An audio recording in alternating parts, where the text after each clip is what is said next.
자, 제조 간접 원가의 배부, 원가 배부의 목적. 이것은 여러분들이 많이 들어본 거예요, 결국. 그죠? 결국은 정확한 원가 계산을 한다. 여기에는 뭐예요? 재무 보고의 목적이 있는 거죠.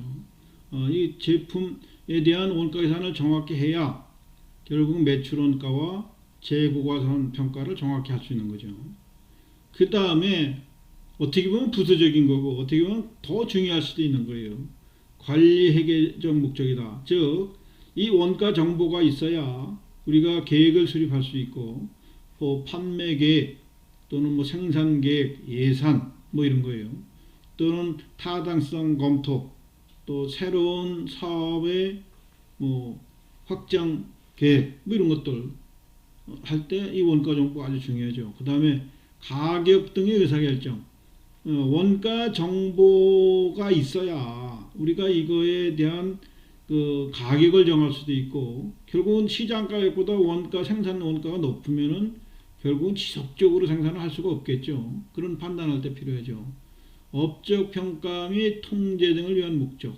아까 그 보조 부분과 또 이런 제조 라인들에 대한 원가들이 집적해서 결국 제품에 할당은 하지만은 거기에 1년치 통계, 2년치 통계, 또 생산량과의 비교 이런 걸 함으로써 생산이 효율적으로 됐다, 또는 관리가 잘 됐다, 안 됐다 이런 판단을 할 수 있는 근거 자료가 되겠죠. 관리에서는 총체적인 것보다 특정 부서, 특정 제품 등의 부분적인 것에 더 많은 관심을 부여하기 때문에, 즉 관리적 차원에서는 이 원가 회계가 아주 중요하다 이런 얘기예요. 그래서 저 앞에 큰 그림에서 원가 회계가 재무 회계와 관리 회계에다 이렇게 서포트 정보를 주는 것으로 기능을 한다고 그림에서 한번 제시해 본 적이 있었죠. 그 다음에 이제 원가 배부시 고려사항. 원가 배부하면 이건 직접 원가는 고려 대상이 아니고 결국 제조 간접 원가의 고려사항입니다. 원가풀. 원가풀은 원가를 집적시키는 요소들을 얘기하는 거예요. 그래서 원가풀을 숫자를 늘리면 좀 더 디테일은 하겠죠. 그러나 관리나 회계 비용들은 많이 늘어나겠죠. 좀 힘들어지죠, 결국. 자, 원가풀의 숫자를 늘리면 원가 계산이 정확성이 높아지죠. 그 당연하겠죠. 그 다음에 비용과 효율을 고려하여 적정한 원가풀의 숫자를 결정해야 된다. 원가풀이 디테일하면 디테일할수록 정확한 원가 계산을 할 수 있겠지만은 그렇게 디테일하게 과연 관리하고 이 원가 계산들을 그 단위별로 이렇게 하는 것이 옳은가, 효율적인가. 우선 우리가 비용 효익 관점에서 따져봐야 된다 이런 얘기입니다.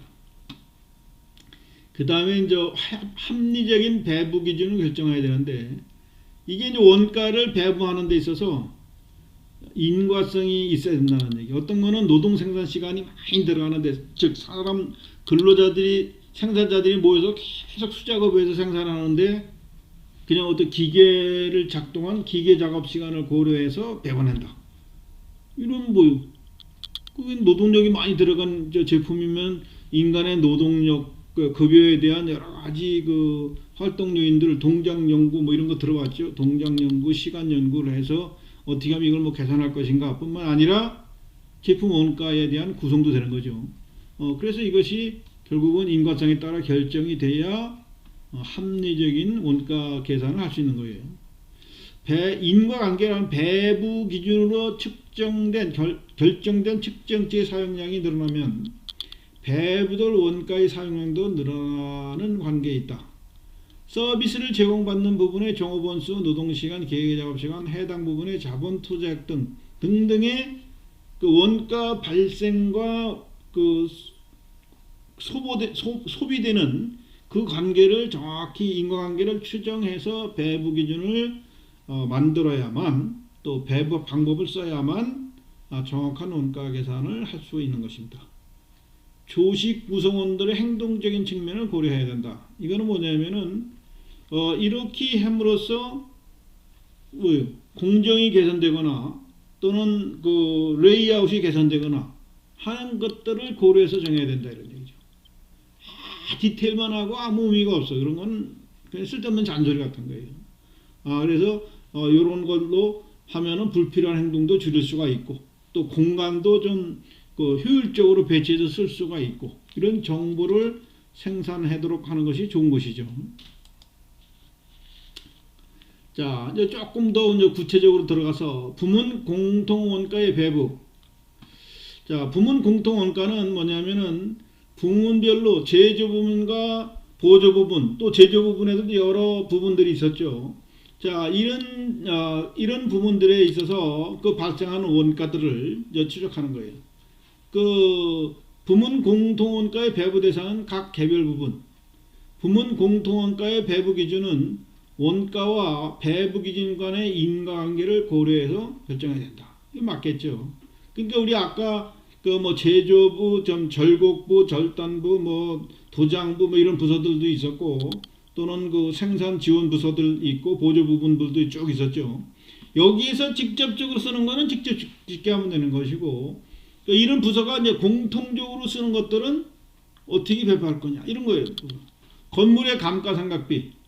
감가상각비는 건물에서 이런 부서들이 차지하는 공간의 비율로 하면 되겠죠. 그죠? 감가상각비와 보험료는 그러니까 화재보험료 같은 거. 각 부문의 점유 면적을 가지고 계산한다. 그 다음에 기계의 감가상각비. 이게 기계의 감가상각비는 각각의 기계의 공통적인 부분을 사용. 그러니까 무슨 그 기계를 공통적으로 A 부분, B 부분, C 부분, D 부분에 와서 생산 부분에 와서 다 와서 거쳐간다. 그러면 이 기계를 사용하는 각 부분의 작업 시간 뭐 이런 걸로 가지고 한다 이런 얘기예요. 전기요금은 전기를 많이 쓰는 부분에서는 많이 배당하면 되겠고, 그죠? 그러니까 이런 것들은 뭐 전력의 사용량을 측정할 수 있는 계량기들이 각 부서별로 달려 있으면 되겠고요. 복리후생비는 종업원의 수나 또는 노무원가 비례해서 복리후생비가 나간다. 그러면 각 부서의 종업원 수를 가지고 할당한다든가. 또 건물의 임차료. 이거는 여기 뭐 감가상각비와 이거와 같은 얘기들이죠.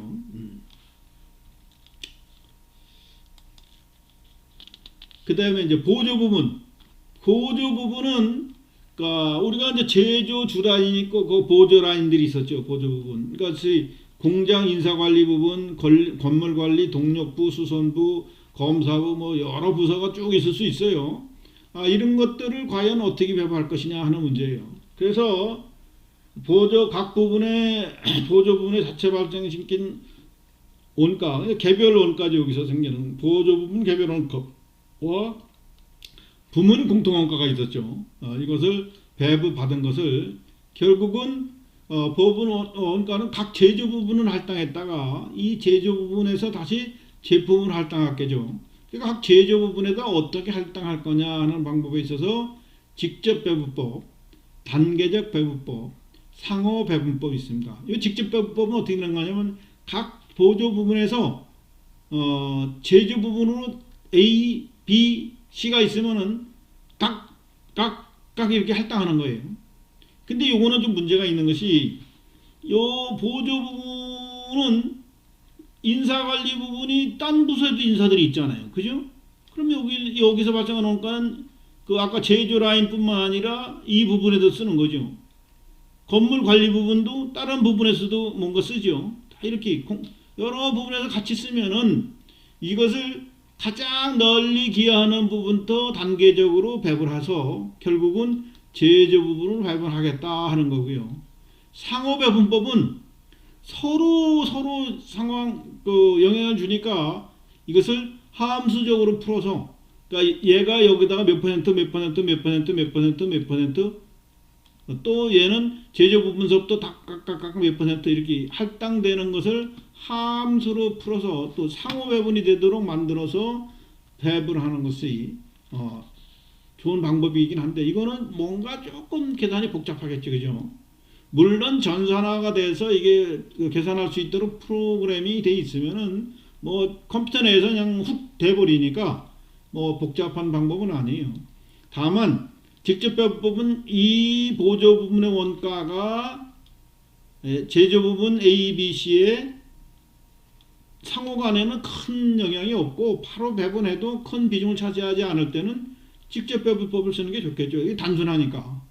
단계식 배분법은 이것도 뭐 인사관리 부분에서 뭐 건물 쓰고 뭐 쓰고 하는 것을 단계적으로 하는 거 여기서 이렇게 할당하고 또 여기서 이렇게 할당하고 이렇게 할당. 결국은 여기에 다 모여 있으면은 이것을 제재 부분 A, B, C로 할당하면은 좀 배분하는 게 조금 좀 간단해지겠죠.